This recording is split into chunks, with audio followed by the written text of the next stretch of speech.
Hello guys, welcome back to my YouTube channel.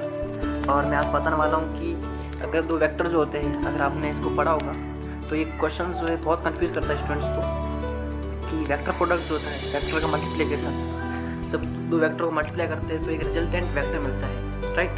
देखो जो ये क्वांटिटीज का मल्टीप्लिकेशन ये दो टाइप का होता है। एक होता है स्केलर प्रोडक्ट, दूसरा होता है वेक्टर प्रोडक्ट, राइट। तो ये स्केलर प्रोडक्ट जो होता है इसमें क्या होता है, ये स्केलर के अंदर एक वेक्टर है ए और दूसरे वेक्टर है बी।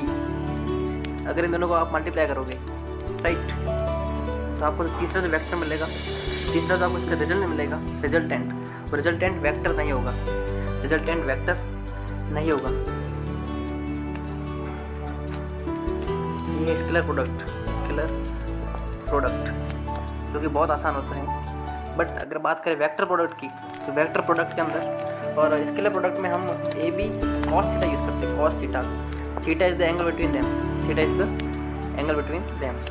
सी जो मिलेगा वो होगा A B cos theta in scalar product, scalar. But अगर बात करें वेक्टर की, तो वेक्टर में क्या होता है, एक वेक्टर है, समझ लो ए, ये वेक्टर है, और ये वेक्टर है बी, तो ये बी वेक्टर है, ये वेक्टर, तो सी जो मिलेगा इनका रिजल्टेंट वो भी एक वेक्टर होगा। और ये सी जो होगा ये वो वेक्टर होगा जो इन दोनों से परपेंडिकुलर होगा, ये इन दोनों से परपेंडिकुलर होगा, इससे भी परपेंडिकुलर, इससे भी परपेंडिकुलर। तो ये परपेंडिकुलर ही क्यों होता है, ये वेक्टर है, ये परपेंडिकुलर ही क्यों होता है, इसको देख लो, ठीक है। तो इसको समझने के लिए हमें कोऑर्डिनेट की जरूरत पड़ेगी। तो मैं कोऑर्डिनेट ड्रॉ कर लेता हूँ। ये कोऑर्डिनेट है, ये अपना Y axis and this is X axis. तो ये है वाई एक्सिस और ये है एक्स एक्सिस। और इसके अंदर मैंने ये पॉइंट्स यहाँ पे ड्रॉ नहीं किया है, ये पॉइंट्स है, ऐसा मान के चलो ये है पॉइंट्स है वाई पे। तो आप इसको समझ सकते हो अपने मन से।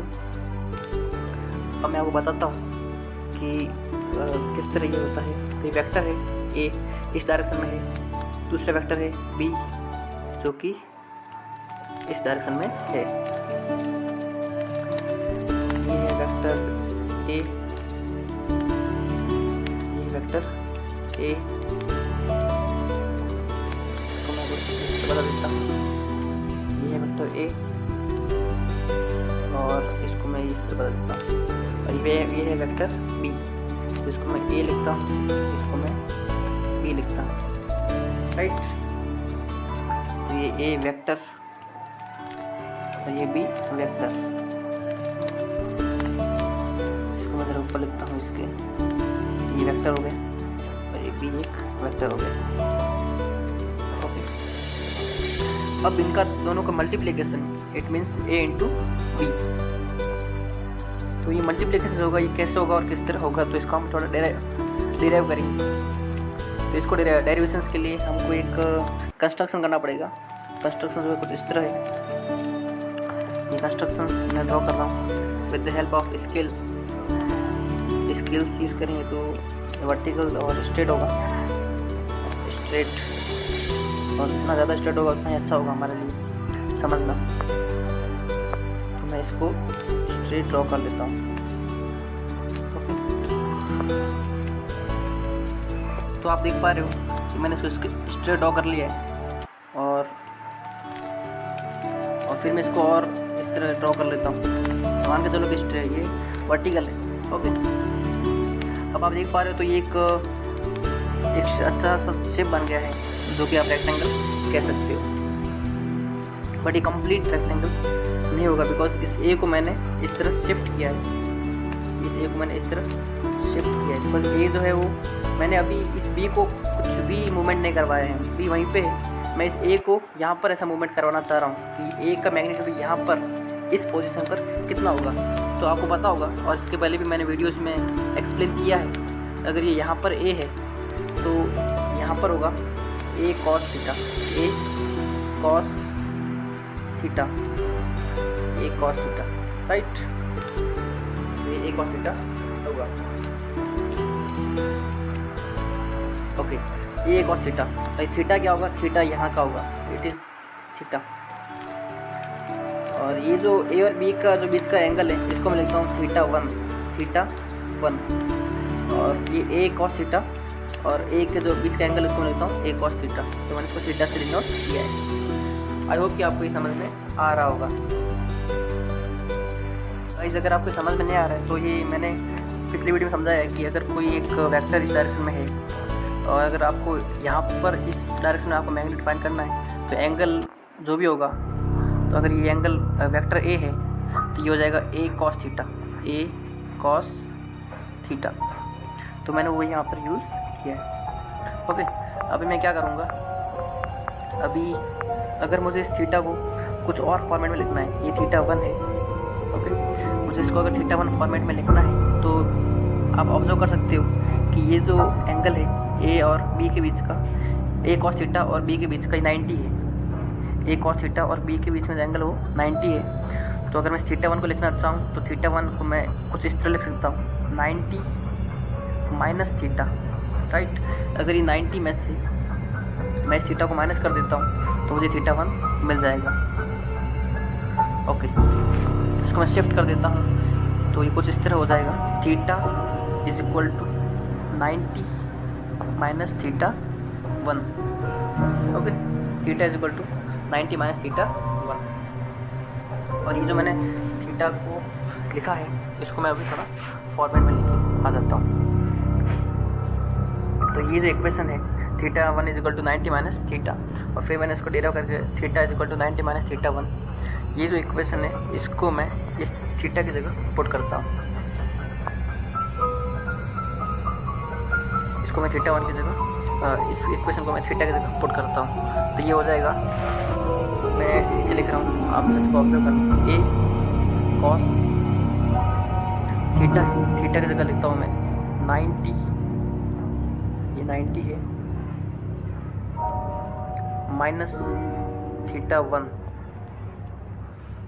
तो ये कुछ हो जाएगा इस तरह, ए कॉस 90 माइनस थीटा, कॉस ये इसको देखिए आप, कॉस 90 माइनस थीटा ये होता है साइन थीटा।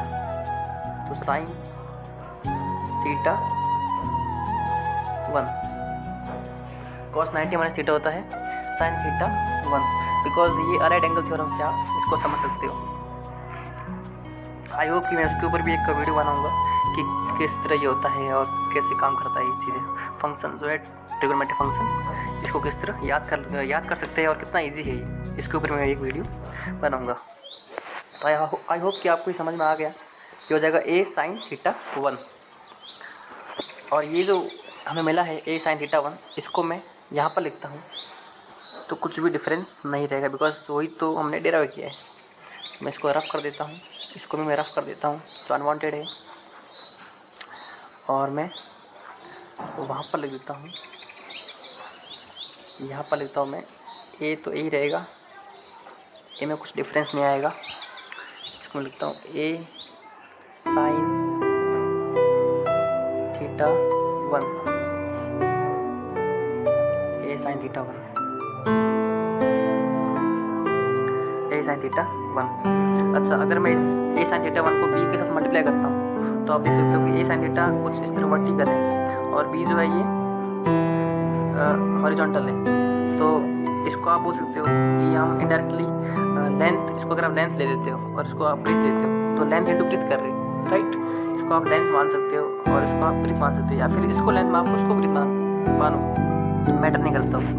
ओके, तो मैं अभी दोनों को मल्टीप्लाई करता हूँ, और जब मैं लेंथ इंटू ब्रीथ करूँगा, लेंथ इंटू ब्रीथ करूँगा तो हमें मिलता है उसका एरिया, यानी इसका एरिया वेक्टर मिलेगा, एरिया हमें इसका एरिया मिल जाएगा। ये हम बचपन से पढ़ते आ रहे हैं कि लेंथ इंटू ब्रीथ एरिया होता है। ओके, तो मैं अभी वही करता हूँ। अब मैं क्या करता हूँ, सबसे पहले इसको रफ कर देता हूँ और ए साइन थीटा 1 को बी के साथ मल्टीप्लाई करता हूँ, तो ये हो जाएगा ए साइन थीटा, पहले मैं लिख देता हूँ बी, और फिर मैं लिखता हूँ, फर्क नहीं पड़ता है कि कौन सा पहले लिखा कौन सा बाद में, ए साइन थीटा 1, राइट। तो ये हो जाएगा B into A sine theta 1। अगर मुझे साइन थीटा को हटाना है तो देख सकते हैं कि इस तरह मैंने डिराइव कर लिया है और ये हमें मिलेगा एक वेक्टर, एरिया वेक्टर मिलेगा, बिकॉज हमने आपको बताया है कि मल्टीप्लिकेशन एरिया होगा और एरिया तो इसका एरिया होगा, राइट। तो ये हमको एरिया मिला है, तो इसको मैं सी लिख देता हूँ, C is the area, C is the area. मैं एरिया को ए लिखना चाहिए बट यहाँ पर ए वेक्टर पहले से ही है, तो मैं फिर इसको ए नहीं लिख सकता, तो इसके लिए मैं इसको सी वेक्टर लिख देता हूँ। अब एरिया वेक्टर जो होता है, आपको पता है एरिया जो होता है वो परपेंडिकुलर होता है। इसकी अगर मैं यहाँ पर एक स्क्वायर ड्रॉ करता हूँ तो इसका जो एरिया वेक्टर होगा वो हमेशा हमारा जो हम जिस तरह इसकी को देख रहे हैं वो कुछ डायरेक्शन होगा, डायरेक्टली वर्टिकली आपके सामने आ रहा है, कुछ सामने आपके आ रहा है, तो मैं इसको ड्रॉ नहीं कर पा रहा हूँ, तो ड्रॉ करना बड़ा मुश्किल होता है। I will try if I can। तो ये कुछ इस तरह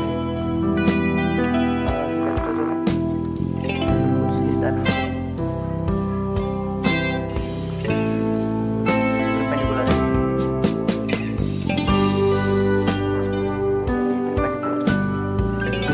ये हमारी तरफ हमारा आंखों के सामने तीर ऐसा लग रहा है कि तीर जो है हमारा, तो ये b into A sine theta 1 is equal to C. तो सी क्या है, एरिया वेक्टर परपेंडिकुलर है, और आप देख सकते हो कि मैंने आपको बताया जस्ट एरिया जो होता है ये हमारे आंखों के सामने, इट मीन्स ये एकदम हमारे आंखों के सामने है, तो ये यहाँ पर जो भी प्लेन में कोई भी वेक्टर है ना तो उन सबसे परपेंडिकुलर है, उन सबसे वो परपेंडिकुलर होगा, राइट, उन सबसे वो परपेंडिकुलर होगा। आई होप कि आप इसको इमेजिन कर पा रहे हो कि मैं क्या कहना चाह रहा हूँ। फिर वो चाहे इट मीन्स ये जेड की तरह है, राइट ना, ये वाई है, ये एक्स है, तो ये जो वेक्टर होगा बिल्कुल जेड की तरह, जेड जो होता है जेड एक्सिस जो होगा वो वाई से भी परपेंडिकुलर होगा, वो एक्स से भी परपेंडिकुलर होगा। तो इट मीन्स ये सी जो होगा ये जेड होगा, ये सी जेड होगा, तो ये बी से भी परपेंडिकुलर होगा और ए से भी परपेंडिकुलर होगा।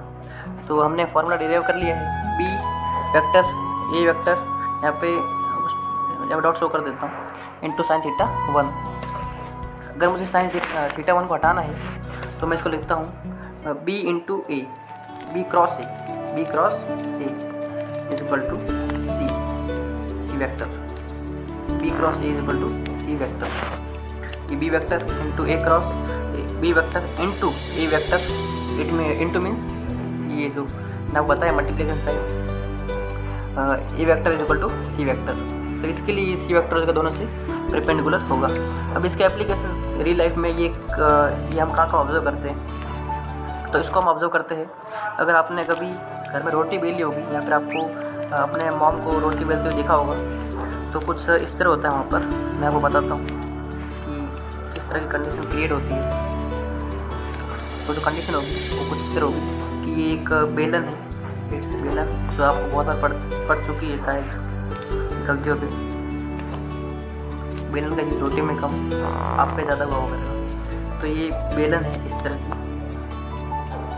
ये बेलन बहुत ड्राइंग बेलन है, और आपको ज़रा गोल बता देता हूँ कि बेलन है, नहीं बना रहा गोल।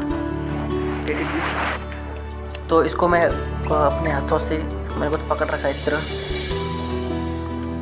ओके, और मैं इसको अभी घुमा रहा हूँ।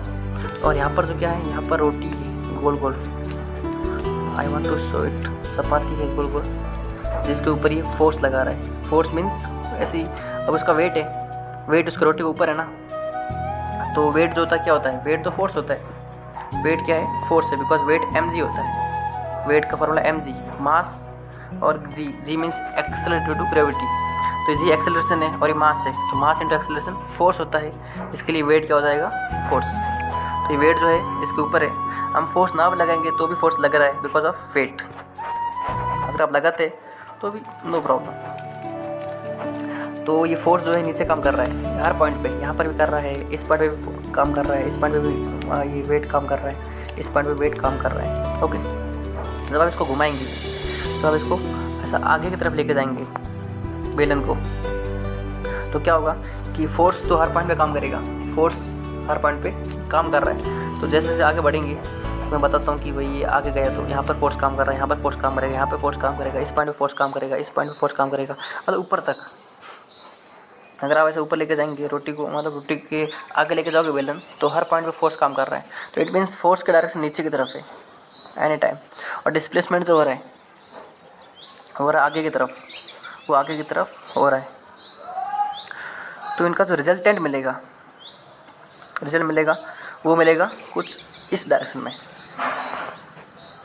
कुछ दोनों से परपेंडिकुलर। आप देख पाओ तो ये मैंने आगे की तरफ ड्रॉ किया है, ये फोर्स नीचे की तरह काम कर रहा है, तो रिजल्टेंट वो इस डायरेक्शन में मिलेगा। तो रोटी को आपने ऑब्जर्व किया होगा, रोटी जब आप बेलते हो तो रोटी गोल गोल घूमती है, रोटी कुछ इस डायरेक्शन में गोल गोल घूमेगी। तो ये जो रोटी घूम रही है ये क्या, दोनों का रिजल्टेंट है, फोर्स का, और ये फोर्स है जो कि नीचे काम कर रहा है, और ये डिस्प्लेसमेंट है जो कि आगे हो रहा है, हम कर रहे हैं आगे पीछे, उसके हिसाब से डिस्प्लेसमेंट आगे हो रहा है, तो रोटी ऐसा गोल गोल घूमेगी। अब जब आप बेलन को पीछे लेके आओगे, जब आप बेलन को आप पीछे लेके आओगे, मैं इसको रफ कर देता हूँ इसको। जब आप बेलन को पीछे लेके आओगे तो अभी ये बेलन पीछे आ गई, पीछे लेके आ रहे हैं आप, क्योंकि हम रोटी को बेलते हैं तो आगे पीछे बेलन को करते हैं, ये पीछे आ गई, और ये कुछ इस तरह होगा, फोर्स नीचे की तरफ। और अभी देखो अभी तो डायरेक्शन चेंज हो गया, तो अभी जो रोटी घूमेगी वो इस डायरेक्शन में घूमेगी। इट मीन्स ये वर्क है, फोर्स एंड डिस्प्लेसमेंट वर्क होता है। तो ये फोर्स है, ये फोर्स है, ये डिस्प्लेसमेंट है, तो ये वर्क कुछ इस डायरेक्शन में होगा। तो आप देख पा रहे हो कि पहले वर्क इस डायरेक्शन में होने का, जब आप रोटी को बेलन को आगे लेके जा रहे थे, अब जब बेलन को पीछे लेके आ रहे थे तो वर्क इस डायरेक्शन में हो रहा है। तो इट मीन्स ये गोल गोल घूमेगा, पहले ऐसा घूमेगा और फिर ऐसे घूमेगा, यानी ये सर्कुलर, ये रोटेशनल मोशन कर रहा है। तो अगर आप आगे पीछे करते रहोगे तो ये ऐसे ये ऐसे ये ऐसे ये ऐसे ऐसे रोटी घूमती रहती है, और फोर्स की वजह से वो उसके ऊपर स्ट्रेस बनता है, और वो एक क्या बोलते हैं, और ज़्यादा अच्छी हो जाती है रोटी, गोल बन जाती है, पतली हो जाती है रोटी बिकॉज ऑफ फोर्स। जब पतली होती रहती है साथ साथ रोटी गोल गोल घूमती भी रहती है। तो गाइस इसका आप इसका देख सकते हो कि इसका जो बेसिस है इस रोटी बनाने में यूज़ होता है, राइट। अगर आपने इसको ऑब्जर्व किया होगा तो आई होप कि आपको ये एग्जांपल समझ में आया होगा, और बहुत सारे एग्जांपल है इसके रिलेटेड, जैसे कि मोमेंट ऑफ इनर्शिया में टॉर्क का है, तो वो ये बेस्ट एग्जांपल है जिसके ज़रिए आप समझ सकते हो। Thank you guys for viewing this video, और आई होप कि ये वीडियो आपके लिए हेल्पफुल रहा होगा, आपको समझ में आया होगा कि वेक्टर प्रोडक्ट का यूज़ कहाँ है और कैसे होता है। और इसको हम फिज़िक्स में बहुत सी जगह पे यूज़ करते हैं, और इसका बड़ा एप्लीकेशंस है, तो आपको इसको समझना आई थिंक ज़रूरी था, और ये आपका कॉन्सेप्ट क्लियर हो गया आई थिंक ये वीडियो से। Thank you so much for viewing this video. Okay.